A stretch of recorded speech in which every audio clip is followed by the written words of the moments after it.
Hello friends, मैं हूं जमाल और आज हम देखेंगे C++ प्रोग्रामिंग ट्यूटोरियल की सीरीज़ में डायनामिक कंस्ट्रक्टर। तो डायनामिक कंस्ट्रक्टर स्टार्ट करने से पहले आपको कंस्ट्रक्टर का कॉन्सेप्ट आना चाहिए और अगर आपने कंस्ट्रक्टर का वीडियो नहीं देखा है तो इस प्ले लिस्ट में जाके पहले आप कंस्ट्रक्टर का वीडियो देखिए या कंस्ट्रक्टर आपको आना चाहिए, चाहे आप कहीं से भी जाने। तो डायनामिक कंस्ट्रक्टर क्या करता है, चलिए इस चीज़ को समझने के लिए मैं एक छोटा सा डायग्राम डिपिक्ट करता हूँ। सपोज कर लेते हैं कि ये मेरा क्लास है, इसके अंदर इस क्लास का नाम है ए और इसके अंदर एक ऑब्जेक्ट, ये एक वेरिएबल है। सपोज कर लेते हैं कैर नेम 30, ये एक वेरिएबल मैं इसके अंदर बनाता हूँ। ठीक है, इसका साइज थोड़ा सा छोटा कर देते हैं। अब सोचिए कि जब हम इसका ऑब्जेक्ट बनाएंगे, इस क्लास का ऑब्जेक्ट बनाते हैं हम OB1, है ना। तो जैसे ही आप ऑब्जेक्ट बनाओगे OB1 तो होगा क्या, ये जो आपका कैर नेम 30 है इसका एक कॉपी इसके लिए क्रिएट हो जाएगा भाई, ऑब्जेक्ट 1 के लिए, है ना। चलिए अब दूसरी बात भाई, अब जो ये यूजर है वो अपना नाम इस कैर नेम 30 में देना चाहता है, यहाँ पे भाई वो अपना नाम स्टोर करवाएगा। लेकिन आपने तो जो वेरिएबल बनाया है 30, वो तो आपने कंपाइल टाइम में साइज दे दिया, डिक्लेयर कर दिया कि भाई कैर नेम 30 ही मुझे चाहिए। तो जैसे ही ऑब्जेक्ट बनेगा कैर नेम 30 एक वेरिएबल बना दिया जाएगा, इस ऑब्जेक्ट को दे दिया जाएगा भाई कि ये डेडिकेटली ये वेरिएबल इस ऑब्जेक्ट का। तो अब जब यूज़र अपना नाम उस वेरिएबल में रखने जाएगा तो देखेगा क्या कि भाई साइज तो 30 है। अब अगर यूज़र का नाम 30 कैरेक्टर से कम होता है, सपोज 20 होता है, तो आपका तो 10 कैरेक्टर का स्पेस वेस्ट हो रहा है। और अगर इन केस ऐसा हो गया कि वो जो नेम 30 है यूज़र का नाम 30 कैरेक्टर से ज़्यादा, एक केस की बात बता रहा हूँ, ऐसे तो नहीं होगा, एक केस की बात बता रहा हूँ कि हो सकता है 30 कैरेक्टर से ज़्यादा हो, तो क्या होगा, तो ये आपका वेरिएबल काम नहीं करेगा। तब हम क्या करेंगे कि ये जो वेरिएबल है कैर नेम 30, इसके बजाय हम एक पॉइंटर वेरिएबल ले लेते हैं, क्योंकि हमें नेम स्टोर करना है, इसलिए मैंने कैरेक्टर टाइप का वेरिएबल बनाया कैर नेम *p। ठीक है, इसे मैं रेड बना देता हूं। अब क्या होगा भाई, हमें पता है कि कंस्ट्रक्टर कब कॉल होता है, जब हम ऑब्जेक्ट बनाते हैं। तो जैसे ही हम ऑब्जेक्ट बनाएंगे, ठीक है, हमने इस बार ऑब्जेक्ट बनाया OB2, तो जैसे ही हम ऑब्जेक्ट बनाएंगे तो उस कंस्ट्रक्टर के अंदर हम ये एक ऐसा न्यू ऑपरेटर के थ्रू इसके अंदर साइज एलोकेट कर लेंगे, वो रन टाइम में, क्योंकि ऑब्वियसली आप न्यू ऑपरेटर इस्तेमाल कर रहे हो तो ये डिसीजन रन टाइम में लिया जाएगा कि भाई इस पॉइंटर के अंदर कितना कैरेक्टर का साइज आपको चाहिए। कहाँ पे लेंगे, कंस्ट्रक्टर फंक्शन के अंदर। तो सपोज इस ऑब्जेक्ट का कंस्ट्रक्टर फंक्शन के अंदर ये डिसाइड होगा कि इस P में हमें कितना साइज चाहिए। वो किससे करेंगे हम, वो करेंगे ऑब्वियसली C++ में हम किससे करते हैं, न्यू ऑपरेटर से, है ना, न्यू ऑपरेटर से हम इस्तेमाल। तो जैसे ही हम ऑब्जेक्ट बनाएंगे, अब हमने क्या किया, स्टैटिक वेरिएबल नहीं, मतलब स्टैटिक साइज डिसाइड नहीं किया, एक पॉइंटर वेरिएबल ले लिया और उस पॉइंटर में जो हम साइज एलोकेट करेंगे रन टाइम में, वो कहाँ करेंगे, कंस्ट्रक्टर के अंदर करेंगे। Means this time constructor will be used to allocate the memory in objects variable। इसे क्या बोलते हैं हम, ऑब्जेक्ट्स वेरिएबल बोलते हैं। इन सारे वेरिएबल्स को ना ऑब्जेक्ट्स वेरिएबल बोलते हैं। क्यों ऑब्जेक्ट्स वेरिएबल बोलते हैं भाई, क्योंकि जैसे ही हम ऑब्जेक्ट क्रिएट करते हैं, ये जो वेरिएबल्स है हर ऑब्जेक्ट का अपना self copy, independent self copy create होता है, इसीलिए इन्हें हम ऑब्जेक्ट्स वेरिएबल बोलते हैं। और क्लास वेरिएबल कौन सा होता है, स्टैटिक वेरिएबल को हम क्लास वेरिएबल बोलते हैं। वो और क्लास वेरिएबल का ऊपर हम प्रोग्राम आने वाले वीडियोस में देखेंगे। फिलहाल अब यूसे हम साइड रखते हैं। तो ये हम जानते हैं कि ऑब्जेक्ट्स वेरिएबल का हर एक कॉपी क्रिएट हो जाता है। तो जब हम इसी कंस्ट्रक्टर में इस ऑब्जेक्ट्स वेरिएबल में हम रन टाइम में साइज एलोकेट कर लेंगे, तो क्या होगा भाई, ये चीज़ रन टाइम में डिसाइड हो जाएगा कि इसके अंदर कितना साइज चाहिए।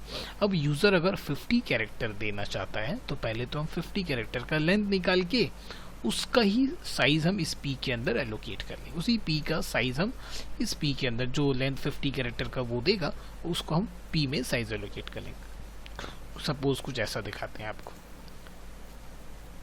पी में यहाँ पे हमें क्या चाहिए, साइज चाहिए। तो लेट हम कुछ ऐसा करते हैं, ये हमारा लेंथ होगा प्लस क्या करेंगे हम, एक तो रखेंगे नल स्टोर करने के लिए, और इस लेंथ में यूज़र ने जो भी पैरामीटर में इनपुट दे रहा होगा, suppose hello this is Jamal, okay, तो इन सारे कैरेक्टर का लेंथ निकाल के हम क्या करेंगे, इन सारे कैरेक्टर का लेंथ निकाल के इस लेंथ वेरिएबल में रख लेंगे। उसके बाद ये न्यू ऑपरेटर क्या कर रहा है, इसके रिस्पेक्ट में साइज एलोकेट कर ले रहा है, कहाँ पे, पी में। तो देखिए जितना भी कैरेक्टर आप यहाँ पे दो, आप यहाँ पे 2 कैरेक्टर का स्ट्रिंग दो, 4 कैरेक्टर स्ट्रिंग दो, या 200 कैरेक्टर का स्ट्रिंग दो, हमने क्या किया, हमने तो भाई न्यू ऑपरेटर इस्तेमाल कर लिया, किसके अंदर, कंस्ट्रक्टर के अंदर।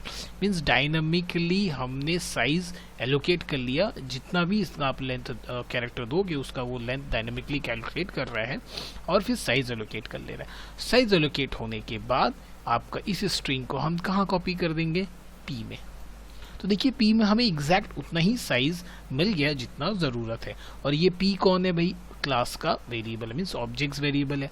और इस पी में हम साइज एलोकेट कहाँ कर रहे हैं, कंस्ट्रक्टर के अंदर कर रहे हैं। कब कर रहे हैं, डायनामिकली, न्यू ऑपरेटर के फंक्शन, न्यू ऑपरेटर के हेल्प से कर रहे हैं। तो ये जो कंस्ट्रक्टर आपका कहलाएगा वो क्या कहलाएगा, डायनामिक कंस्ट्रक्टर कहलाएगा। मीन्स इसके अंदर ऑब्जेक्ट्स वेरिएबल के अंदर हम डायनामिकली साइज एलोकेट कर रहे हैं। क्यों एलोकेट कर रहे हैं, कंडीशन क्या है वो भी मैंने दिखाया।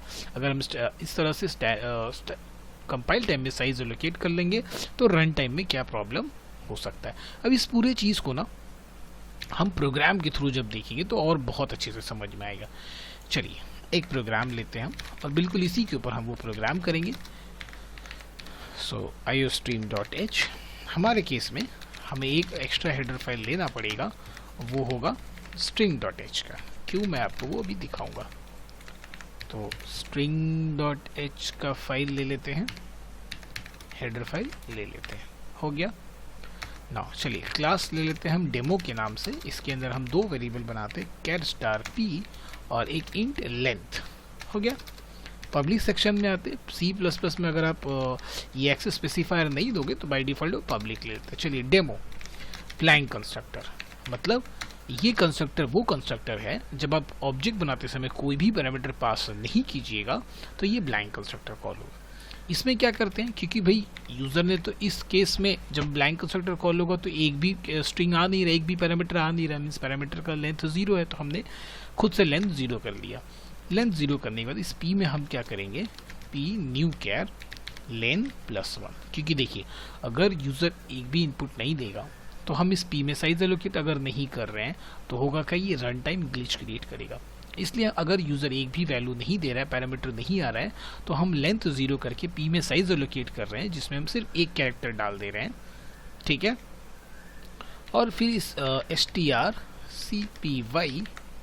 strcpy यहाँ पे हम क्या करेंगे, यहाँ पे हम इस पी के अंदर हम एक ब्लैंक कॉपी कर देंगे प्लस एक लेंथ नल स्टोर करने के लिए। तो देखिए हमने क्या किया, पी के अंदर ब्लैंक कॉपी कर दिया, ठीक है। इसे हम ब्लैंक मतलब ऐसे खाली नहीं छोड़ेंगे, बिना साइज एलोकेट किए इसे हम नहीं छोड़ेंगे, अदरवाइज ये रन टाइम ग्लिच क्रिएट करेगा। फिर आते हैं डेमो, तब क्या होगा, जब इसे पैरामीटर मिलेगा यहाँ पे, अब यहीं पे जो भी यूज़र वहाँ से इनपुट देगा, सपोज यूज़र ने हेलो दिया, डेमो दिया, जमाल दिया या समीर दिया, जो भी जिस नाम का लेंथ वो देगा वो कहाँ एक्सेप्ट हो रहा है, कैर स्टार क्यू में। अब हम क्या कर रहे हैं, लेंथ वेरिएबल में strlen की हेल्प से इस क्यू का लेंथ निकाल ले रहे हैं। तो ये आपको क्या दे दिया, लेंथ दे दिया। चलिए उसके बाद फिर पी में अब हम देखिए लाइन साइज एलोकेट कर ली है ना। मैंने एक एक्स्ट्रा इस्तेमाल कर रहा हूँ लेन +1 किस लिए, ताकि मैं नल स्टोर हो जाए उसमें। तो देखिए मैंने अभी आपको दिखाया ना कि कंस्ट्रक्टर के अंदर हम पहले यहाँ से जो भी इनपुट आए इसका हम साइज एलोकेट कर निकाल लेंगे। साइज निकालने के बाद न्यू ऑपरेटर से हम उतना ही साइज का इस मेंबर में साइज एलोकेट कर लेंगे। किसके अंदर भाई, कंस्ट्रक्टर के अंदर। साइज एलोकेट हो गया, होने के बाद अब आपको क्या करना है, इस पी के अंदर क्यू को कॉपी कर देना है। बस हो गया। तो देखिए जितना एग्जैक्ट ज़रूरत का स्पेस का ज़रूरत पड़ा बिल्कुल उतना ही हमने क्रिएट किया रन टाइम में, कंस्ट्रक्टर के अंदर रन टाइम में क्रिएट किया न्यू ऑपरेटर की हेल्प से। इस बात पे ध्यान दीजिएगा, कंस्ट्रक्टर के अंदर हमने न्यू ऑपरेटर का इस्तेमाल किया और साइज रन टाइम में एलोकेट कर लिया, डायनामिकली एलोकेट कर लिया। अगर आसान भाषा में आपको जो टॉपिक हम पढ़ रहे हैं उसके रिस्पेक्टिवली अगर मैं समझाऊँ तो हमने डायनामिकली साइज एलोकेट किया ऑब्जेक्ट्स वेरिएबल के अंदर। किसके अंदर भाई? कंस्ट्रक्टर के अंदर। तो कंस्ट्रक्टर के हेल्प से हमने ऑब्जेक्ट्स वेरिएबल के अंदर डायनामिकली साइज एलोकेट कर लिया। क्यों किया वो मैंने कॉज भी दिखाएगी, किस केस में आपको ज़रूरत पड़ेगी। करने के बाद एक दूसरा फंक्शन हम लेते हैं void show, और यहाँ पे हम क्या करते हैं बस दिखा देते हैं कंटेंट, और किसे डिस्प्ले कर देते हैं भाई, पी को यहाँ हम डिस्प्ले कर देते हैं। ओके, और उसके बाद हम क्लास को बंद कर देते हैं, void मेन में आते हैं। यहाँ हम अब दो ऑब्जेक्ट बनाते हैं, डेमो OB1 जिसके अंदर हम कुछ भी पास नहीं कर रहे हैं, नथिंग ब्लैंक, और डेमो 2 इसके अंदर हम पास कर रहे हैं MD स्पेस जमाल। देखिए यहाँ पे जब कुछ भी नहीं पास करना है तो ये भी हटा देते हैं, nothing I will not send anything, CLR SCR। Okay, अब आपको काम किया बस OB1 के थ्रू डॉट शो को आप कॉल करके देख लो क्या डिस्प्ले हो रहा है, और OB2 डॉट शो इसमें भी कॉल करके देख लेते हैं। तो दोनों अपने अपने मेथड्स को कॉल करेंगे।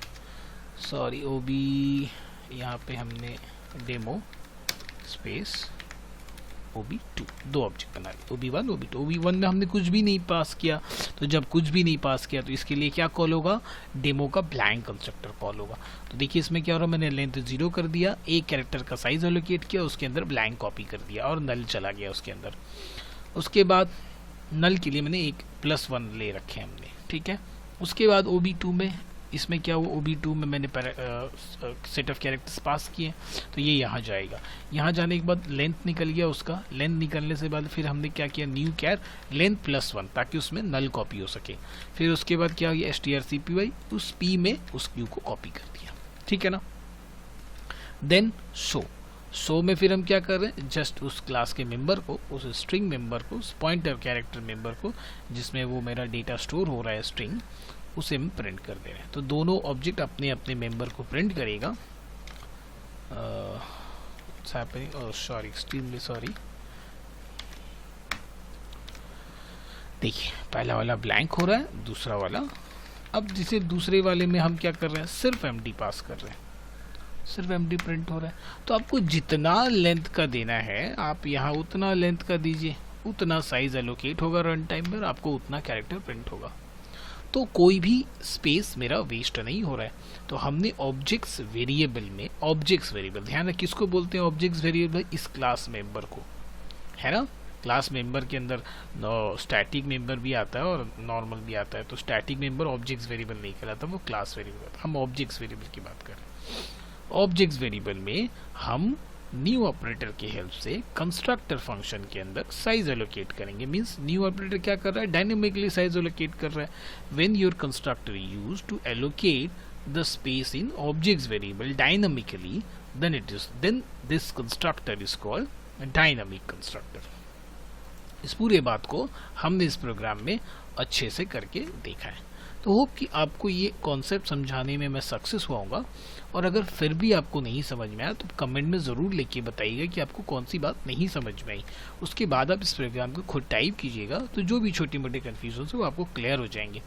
फिर भी नहीं होता आप कमेंट में ज़रूर बताइएगा कि क्या नहीं समझ में आया। और अगर आपको वीडियो समझ में आया, अच्छा लगा, तो काइंडली वीडियो को लाइक कीजिए, शेयर कीजिए अपने दोस्तों के साथ जिन्हें इनकी ज़रूरत है, जिन्हें ये फंडा नहीं क्लियर है, ठीक है।